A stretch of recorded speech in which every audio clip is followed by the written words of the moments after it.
বন্ধুরা, আমার এই চ্যানেলটি যারা দেখছেন আশা করি সবাই ভালো আছেন। তো বন্ধুরা, আজকে যে ট্রফিটি নিয়ে হাজির হলাম সেটি হলো ওয়ালটনের একটি রিচার্জেবল ফ্যান। ওই যে একটি পপুলার ফ্যান যেটা লগা ওয়ালটনের হাফ স্ট্যান্ড রিচার্জেবল। তো দেখি এটা কি সমস্যা, আজকে এই সমস্যাটুকু আপনাদের সামনে শেয়ার করব। তো দেখা যাক কি সমস্যা, সেটা আমি খুলে দেখব ভিতরে কি অবস্থা।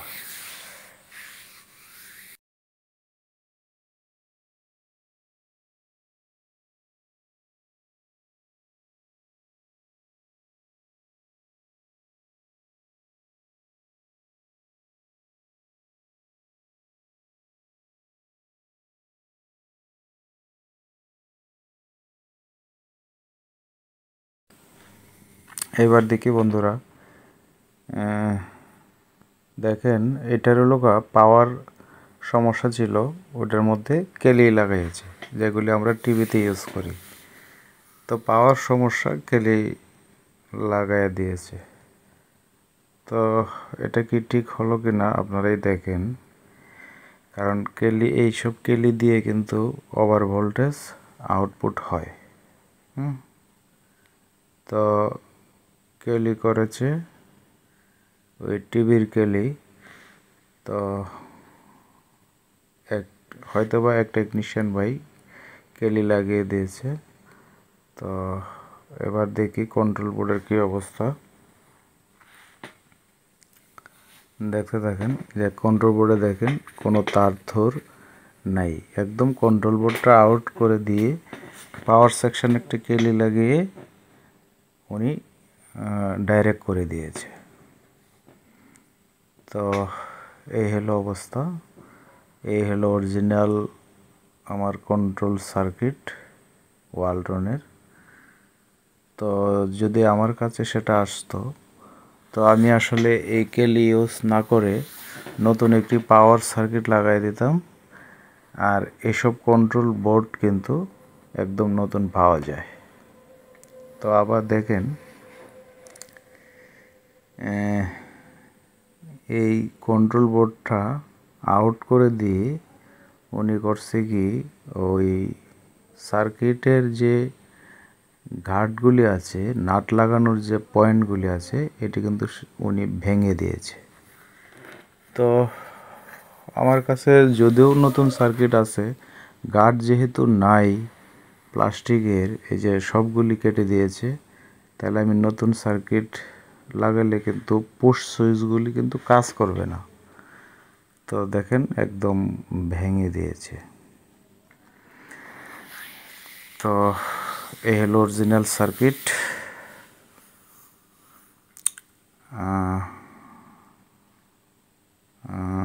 এই যে একটা কেলি লেগে দিয়েছে, দেখতে থাকেন বন্ধুরা উনি কীভাবে কাজটা করেছে। খুব বেশি দিন যায়নি, তারপরে আমার কাছে নিয়ে আসছে। আর এই অবস্থায় যদি আমি সার্কিট লাগাই তাহলে পুশ বাটনগুলি কাজ করবে না। তো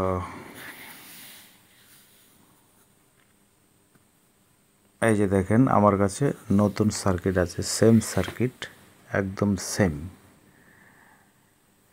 কোনো পার্থক্য নেই। সেটাও ওয়ালটনের সার্কিট, একদম হুবহুব। যদি আমার কাছে আগে নিয়ে আসতো তাহলে আমি ওই সার্কিটটাই লাগিয়ে দিতাম। তো উনি হয়তো বা সার্কিটটা পাননি, যার ফলে ওই সার্কিটটা আউট করে দিয়ে ডাইরেক্ট করে দিয়েছে। তখন আমি যদি এই নতুন সার্কিটটা লাগাইতে যাই তাহলে এই যে দেখেন সেম সেম মিলছে, কিন্তু আমি নাট লাগানোর কিন্তু কোনো প্রসেস নাই।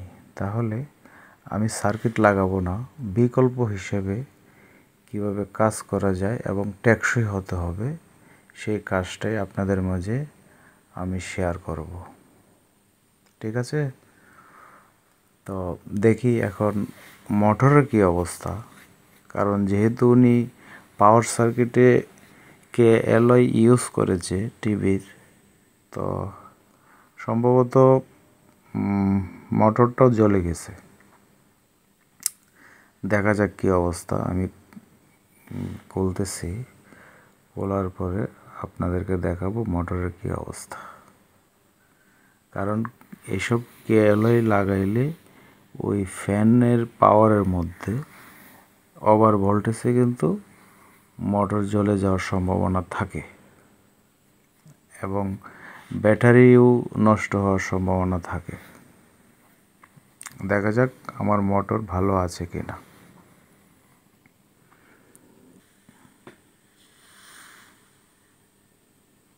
এই যে আমি টোটালি আউট করে ফেললাম।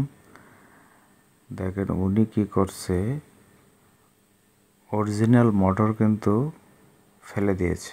ফেলে দিয়ে নর্মাল একটি ডিসি মোটর লাগিয়ে দিয়েছে আর দুটো রেজিস্ট্যান্স লাগাইছে, যাতে ওভার ভোল্টেজ হলে মোটরটা না জ্বলে। ওই যে দুটো রেজিস্ট্যান্স লাগিয়ে দিয়েছে। তো এই যে দেখেন বন্ধুরা, আমি যেটা চিন্তা করেছিলাম, মোটরটা কিন্তু জ্বলে গিয়েছে। মোটর এখন আর চলবে না। ওই কেলির কারণে যখন কারেন্ট দিয়ে ব্যবহার করেছে, প্লাগ ইন করে, তখন কিন্তু ওই যখন ওই পাওয়ার সার্কিটে ওভার ভোল্টেজ মোটর পাইছে, তখন কিন্তু ওই মোটরটা দেখেন একদম পড়ে গেছে। তো এইভাবে কাজ করলে আসলে কাজটা টেকসই হয় না। অরিজিনালভাবে রাখাটাই ভালো ছিল। তো অরিজিনাল কন্ট্রোল বোর্ড যদি আমরা না পাই, ওই যে বোর্ডটা, সেক্ষেত্রে আমরা কি করব, সেটাই আপনাদের মাঝে আজকে শেয়ার করব। এই যে দেখেন বন্ধুরা, পাওয়ার সার্কিটের কি অবস্থা। এত কিছু করার দরকার আছে?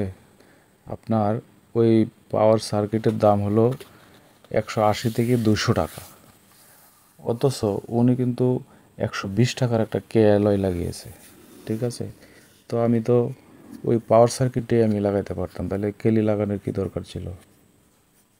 যা হোক, হয়তো বা ওনার কাছে পাওয়ার সার্কিটটাও ছিল না, যার ফলে উনি কাজটা করেছে কেএলওই দিয়ে। তো আমি এবার এরকম একটি পাওয়ার সার্কিট নিলাম 2 এম্পিয়ারের, 12 ভোল্ট 2 এম্পিয়ার একটা পাওয়ার সার্কিট নিলাম। আর নিব হলো একটা ডিসি রেগুলেটর, যেগুলো মোটরকে স্পিড কমানো যায় এবং বাড়ানো যায়। তো এরকম একটা আমি মোটর কন্ট্রোলার সার্কিট নিলাম, যেটাকে আমরা ডিসি রেগুলেটর বলি।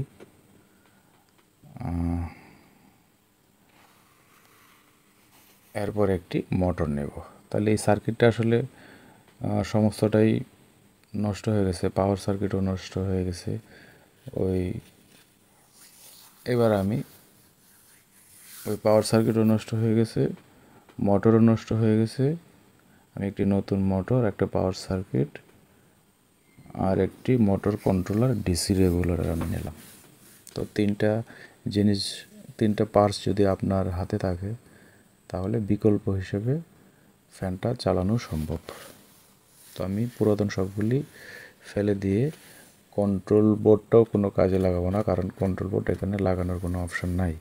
যদিও লাগাই, পার্টে আসলে খুব ভালোভাবে ইউজ করতে পারবে না, যার ফলে একটি কন্ট্রোল রেগুলেটর নিলাম মোটর কন্ট্রোল করার জন্য, আর একটি পাওয়ার সার্কিট নিলাম যেটা কেএলওই বিহীন,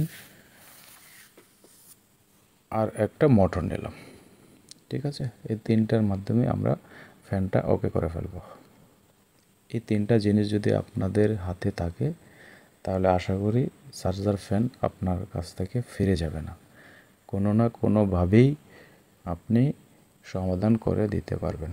যে কোনো চার্জার ফ্যান হোক, একটি পাওয়ার সার্কিট, একটি মোটর আর ডিসি ভোল্টেজ কন্ট্রোলার, একটি রেগুলেটর যদি আপনার হাতে থাকে, আপনি ফ্যানটি ফেরত দেওয়ার কোনো দরকার নেই, আপনি কাজ করে দিতে পারবেন। তো বন্ধুরা, ভিডিওটি ধৈর্য সহকারে দেখুন আমি কিভাবে কানেকশানগুলি করব। তো আমি ওই মোটরটা লাগিয়ে পাতাগুলি লাগিয়ে দিলাম। আর এই যে দেখেন দুটো ব্যাটারি আমি কাজটা আগে করে নিলাম, কিন্তু কিভাবে কাজটা করেছি সেটা আমি একটি ডায়াগ্রাম আকারে আপনাদের সামনে শেয়ার করব। তো এই যে দেখেন বন্ধুরা, আমি রেগুলেটর যখন অন করেছি, ওই যে আমার ফ্যানটা কিন্তু চলতেছে, ভালো স্পিডেই চলতেছে। ঠিক আছে, তো রেগুলেটর দিয়ে আমি স্পিড কন্ট্রোল করতে পারবো। এরকম রেগুলেটর বাজারে আপনি 100 থেকে 120 টাকার মধ্যে পেয়ে যাবেন। ঠিক আছে, তো আমি ওই পুরাতন যে কন্ট্রোল বোর্ডটা আছে এটা কিন্তু কাজে লাগিয়েছি। তো কিভাবে কাজে লাগিয়েছি সেটা কিন্তু আপনাদের মাঝে আমি শেয়ার করব। এখন দেখি এসি প্লাগ ইন করে দেখি কারেন্টে চলে কি না। ওই যে আমার ইন্ডিকেটর জ্বলছে, এসি প্লাগ ইন করার পরে আর ব্যাটারি সংযোগ আছে। এসি খুলে ফেললেও বাতিটা নিভে যাবে এবং ফ্যান চলবে আর ব্যাটারিতেও চলবে। ওই যে আমার এটা হলো চার্জিং ইন্ডিকেটর। ঠিক আছে,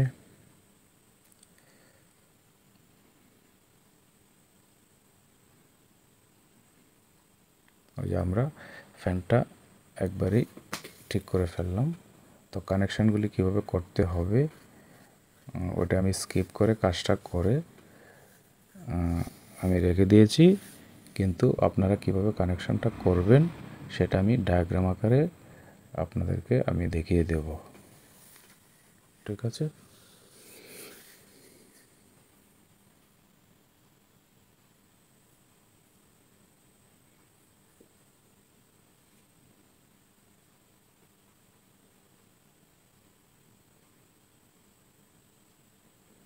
এই যে কানেকশানগুলি যেগুলি করেছি, কোথায় কি কানেকশান করেছি, এই যে পুরাতন যে কন্ট্রোল বোর্ডটা সেটা আমি এই যে দেখেন একটি ডায়াগ্রাম আমি তৈরি করেছি, সেটা আপনারা প্রয়োজনে স্ক্রিনশট দিয়ে নেবেন। কোথায় কোন কানেকশানগুলি যাবে, ওই কন্ট্রোল বোর্ড থেকে কোন কানেকশানটি ইনপুট করবেন আর কন্ট্রোল বোর্ড থেকে কোন কানেকশানগুলি আউটপুট করবেন, এই স্পেসটি একটি স্ক্রিনশট দিয়ে রেখে দেবেন। ঠিক আছে বন্ধুরা, তো আমার ভিডিওটি যদি ভালো লাগে তো আমাদের চ্যানেলটি সাবস্ক্রাইব করে পাশেই থাকবেন। ধন্যবাদ বন্ধুরা।